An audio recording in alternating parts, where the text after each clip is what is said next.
How's it going, guys? Welcome back to another video. As you guys can see, I'm changing things up once again as usual. But first of all, I've thrown a t-shirt on. I know a lot of the videos I've made in the past year, I've just been shirtless. But to be honest, your boy doesn't wear a shirt when he's indoors, or at least in the house. Just rip off my shirt while I'm in school. And also, I'm uploading more frequently. Anyways, that's apart from what this video is about. Today, I'm going to be talking about how to get an immune system so strong you won't get sick for a long ass time. I know I started a lot of these videos with the really relatable story, but it shows that I've been in your situation before as well. But before January of this year, I always had a bad immune system, especially when it came to winter. The cold got to me, and I wouldn't be like, uncomfortable outside.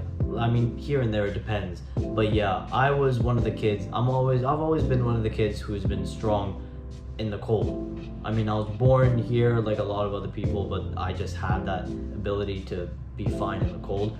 But I would always get sick. I would I would go outside without like a shirt on or something for like one day just to quickly take my dog in a yard to just use the bathroom, and the next day I would have a sore throat. Now I have not been sick since January of this year. I'm not joking. I've not been sick at all this entire year, technically, except for January. I've not been sick once since then. And the tips that I give to you in this video are going to be the exact same ones that I applied for myself back in, let's say, November, December. So number one are activities, the activities that you could be doing. Number one is, you guessed it, cold exposure. Now there's a lot of people who say cold exposure will just get you sick. And yeah, it will. But you know what you'll have afterwards? A stronger immune system. It's like a muscle. The way that you build muscle is you tear it down in the gym. So you're literally you're damaging the muscle. You're tearing it. It creates microfibers in the muscle that once again get rebuilt after you rest. After you get back from the gym, give it a day, and give it like, let's say 24 hours, your muscle will be healed and you'll be bigger and stronger. You won't notice it right then and there, but the more you do it, well, that's how you get progress. That's just how the gym works. So same thing with cold exposure. You get sick, but then you become stronger. And hey, you will, even like for the first, let's say a couple times, maybe not even a couple times. When I started taking cold showers, I didn't really get sick once actually. I never really got sick from cold showers. The only time I would get sick from the cold is out there. Never from cold showers. But let's say you are going out in the cold, outdoors, right? Let's say you're outdoors. I mean, outdoors it makes sense. Your immune system is weakened, and then you have other, I wouldn't say diseases, but like illnesses getting into your body right there because you're outside compared to when you're in the shower. If you're taking cold showers, you're boosting your immune system, but you're not really getting sick. If you don't get sick, then congratulations. If you do, well, don't take a cold shower while you're sick. Do it after you fully heal, and while you are sick, do the rest of the things that I tell you later. But yeah, cold exposure is an amazing thing. It's basically like a muscle. You get sick, maybe, you might, and then you come back even stronger. Cold exposure is just strengthens your immune system. There's nothing really much to it. I don't know the science behind it. I'm a bro scientist, you got it? But yeah, I don't really know the science behind it. But yeah, I don't exactly understand the science behind it, but I do know that cold exposure basically treats your mind or your immune system like a muscle. Number two is sunlight. Sunlight, I've talked about sunlight a lot, but it's mainly because of the vitamins. The vitamin you get from the main vitamin that you get from the sun is vitamin D, but you also get other little micronutrients here and there, but number one is vitamin D, and vitamin D is so good for your immune system. If you don't get in a lot of sunlight, I know a lot of people who do get a ton of sunlight, but they still take vitamin D supplements. Their immune system is insane. And I know some friends and some of my boxing coaches who have done it. It's not only increased their performance in the boxing gym, but also it's improved their immune system. Vitamin D is so important if you want to get a better immune system. And I'm not saying go buck wild. I'm not saying you have to sit outside for 3 hours. If you have nothing to do in the day and you want to go outside and do 3 hours, I mean, there's nothing wrong with it, but if you don't have to force yourself to do that. But if you can and you want to, sure, go ahead, be my guest. But if you're also someone who wants to take their vitamin D intake to another level, I guess you could call it, invest in vitamin D supplements.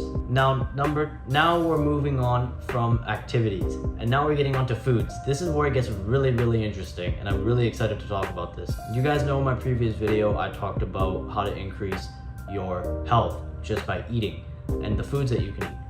Part 2 of that is coming out very soon. Well, anyways, let's move on with the video. So such an important thing to having a good immune system is eating a clean diet.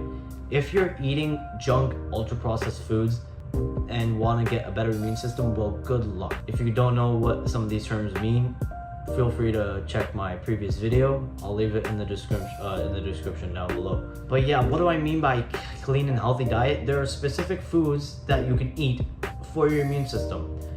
And number 1 is fruit. Fruit, there's mixed opinions about fruit. I don't understand how, but in this day and age, nothing seems to surprise me anymore. Especially when we've got the media and fucking other mass manipulators in this world, like the news. So fruit, there's mixed opinions about it. Some people say that sugar is sugar, and your body will take in all that sugar, so you shouldn't eat too much fruit in the day. And they are somewhat right, but there are some fruits that you can go a little bit more, I wouldn't say overboard, but like compare, and if you eat multiple apples a day compared to raspberries or blueberries or papaya, that's something very different. But yeah, fruits are amazing because they have vitamins and antioxidants.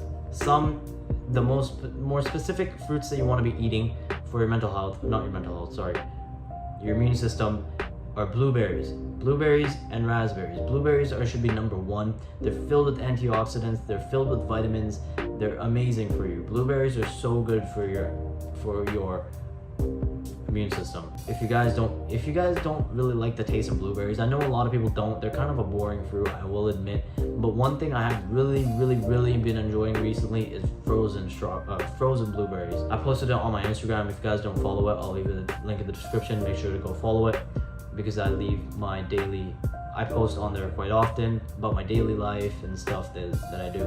But yeah, frozen blueberries are so good.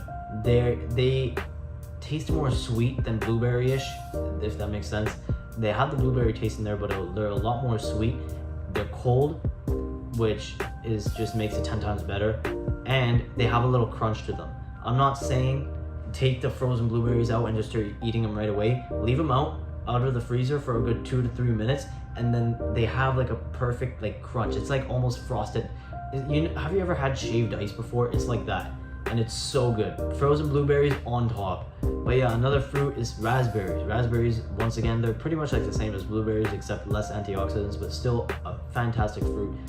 Along with blueberries, both of them go super well with yogurt. If you're eating Greek yogurt, if you want a little dessert, nighttime snack, Greek yogurt, honey, blueberries, raspberries, even blackberries. Those are pretty good as well.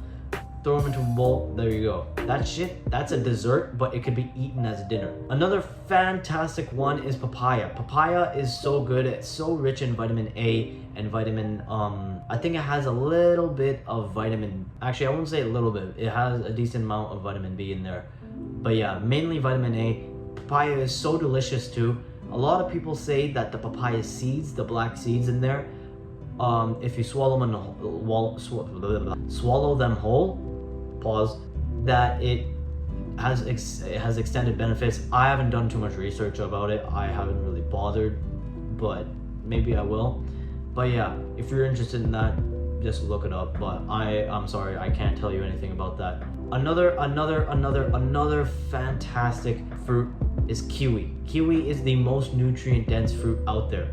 It has so many nutrients, micronutrients in there that it will literally skyrocket your immune system. I should have said it first, but it is up there. It is pretty up there. Kiwi, definitely invest in some kiwi. And they're pretty good too. If you guys like sour, I love sour, well, kiwi are perfect for you. Now, apart from fruit, there are other things that you could be eating, like veggies. Of course, veggies, they say eat your fruits and vegetables. Well, yeah, do that. Veggies, specific ones, I'm not gonna delve too deep, but some specific ones could be kale, spinach, celery. Just eat your greens vegetables, as Spider-Man said. And then you finally have red meat. Red meat is a giveaway. Red meat, you can't go wrong with red meat. If you're one of those believers in saying, when people who say too much red meat will kill you because of the cholesterol levels, well, fucking, I don't know what else to tell you. Red meat is so good. They have so many micronutrients. Macros is crazy, especially if you get good cuts of steak, like maybe ribeye. Ribeye is pretty expensive, but sirloin is pretty good too, or your New York strip. Those have really a lot of fat on them. Don't be one of those believers who think that fat on the steak is bad for you. It's so good for you. Those are actually where the main vitamins and fats are. That's where all the fats are. So if you want to boost your testosterone and also your immune system, make sure you're eating the fat off of whatever you're eating, any of meat, like the chicken, lamb, pork, and beef, and whatever. But yeah, red meat is so good for you. So many vitamins, so much protein, so much fat. You can't go wrong with red meat. Now, all of this stuff I've been talking about leads to your gut health, which I forgot to mention. Your gut health is basically your second brain. I mean, there isn't much to it. It's basically your second brain, and it keeps you how you your gut health, how do I explain this? Your gut health controls how you feel. So the foods that you eat, the micronutrients that you take, so like supplements and things like that, determine how you feel because of your gut health. Those are improving your gut health. So you have more energy because you're eating more healthy foods. Well, there you go. That's because your gut health is stronger. So those fruits that I listed earlier, blueberries, raspberries, papayas, blackberries, kiwis, are all high in something called antioxidants. Antioxidants are the main key component to maintaining good gut health and also a strong immune system. So make sure when you're looking for fruits and vegetables, I'm not here to tell you every single fruit and vegetable and red meat cut out there, or just any food in general that is high in antioxidants. So make sure you search things up, but I'm just giving you a few examples. But yeah, look for foods that are high in antioxidants, and also something called probiotic. Probiotics, there aren't a lot, but a lot of what you could find probiotics in are fermented foods. So fermented foods like kimchi or sauerkraut. These two, sauerkraut or kimchi, both of them work. I have sauerkraut right now. I've just started eating fermented foods, and let me say, I started eating it a week ago. First of all, it's a nice palate cleanser. Sauerkraut makes you feel different, and it's high in probiotics. That's why. So sauerkraut, for any fermented food, like even like pickles or some shit, amazing for you. They're amazing for your gut health. Actually, it's pretty high up there. Sauerkraut, it's really high up there. So definitely invest in that, or kimchi, or kimchi. Pickles might be a little off the chart, not off the chart, but like to the side. But yeah, definitely try sauerkraut or kimchi. Another really good thing to invest in for probiotics is kefir. Kefir is basically fermented milk. Once again, a fermented item. And yeah, it's not the best tasting, but make sure you're getting the plain kefir. Don't get the fucking strawberry chocolate flavor bullshit like that. Make sure you're getting the plain, but it's sour. It's almost like if, I don't know how many of you have tried like spoiled milk. What do you mean by that? But if it had a flavor that didn't taste like it was gonna kill you if you drank it, well, that would be it. Kefir would be it. So I know it sounds disgusting, and honestly it is, but honestly it's amazing for your gut health, which correlates straight to your immune system. So yeah, kefir, amazing for you. Now, this is the last section for food. This is the last point for food, but make sure you're drinking enough water. I know a lot of people who don't drink enough water, and it's not only good for your immune system, but just for everything. I drink 3 liters of water per day, which I'm actually getting kind of thirsty, so I'm gonna drink some.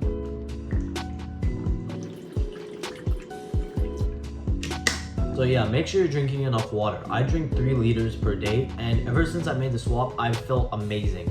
First of all, your skin clears up, and second of all, the most important part, you flush out a lot more toxins. The reason why they don't say that you want to drink too much water is because, one, you flood your organs to a certain point. So if you're down 3 liters of water right away, you throw it up because your body literally can't take that much. But yeah, you flush out you flush out a lot of toxins. But if you drink too much water, that will flush out too many toxins because your body has good bacteria and bad bacteria. When you drink around 3 liters, 4 should be the absolute maximum. 4 should be if you're like up D1 athlete. But yeah, if you're not doing that much activity, you're gonna start flushing out good bacteria. Now we're done with foods. We are moving on to extras. Some extras, there's 2 extras that you can do. Number 1 is green tea or matcha. Matcha is green tea, but green tea is so good.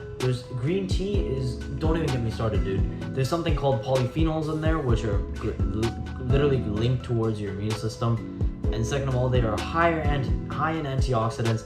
And there's so many other benefits of green tea and matcha, like reduce stress, obviously, because it has caffeine, makes you calmer, controls your blood sugar levels, your blood pressure levels. So many good benefits, dude. And green tea is just a nice thing to start the morning as well. It's not too strong like coffee, but it also gets you ready in the morning. It's like, you know, up and out. But yeah, matcha works the same thing. Honestly, I haven't done a lot of, matcha is literally just green tea. I think there's some other benefits alongside just green teas. I keep acting like matcha is something other than green tea. It's literally green tea. But anyway, moving on from green tea and matcha, another thing you could be taking is moringa. This should actually be your number 1 priority. Ever since I started taking this, I've not gotten sick. I invested this in January and I never got sick again. I'm not even joking. This thing is so good for you and it's so good for your mental health. Sorry, I keep saying mental health. Immune system. Moringa, it is a plant. Moringa, you can eat moringa too. It doesn't taste very good, but you could. I recommend just taking it in a pill form because you're getting more of it and you can't eat too much moringa because you get full. But yeah, a moringa pill looks like this. It smells pretty much like matcha because part of it probably is matcha, or not matcha, but like green tea. I think green tea has something to do with moringa. That's probably why it's so good for you. But yeah, moringa pills, moringa supplements, I don't think it really matters where you get them from. Don't get them from like some hobo off the street. I'm not saying that. But this brand is called Neutrali, something like that. And it looks like this. This is what the bottle looks like. And once again, ever since I started taking this, my immune system got so high, I never got sick again. I'm not even joking. This is not clickbait. I never got sick again once I started eating this. Anyways, that's pretty much all I have to say for this video. I really hope you guys enjoyed it because I actually put some thought into it. And also, a good immune system is something that you should have. But anyways, hope you guys enjoyed this video, and I'll see y'all in the next one. Peace, bros.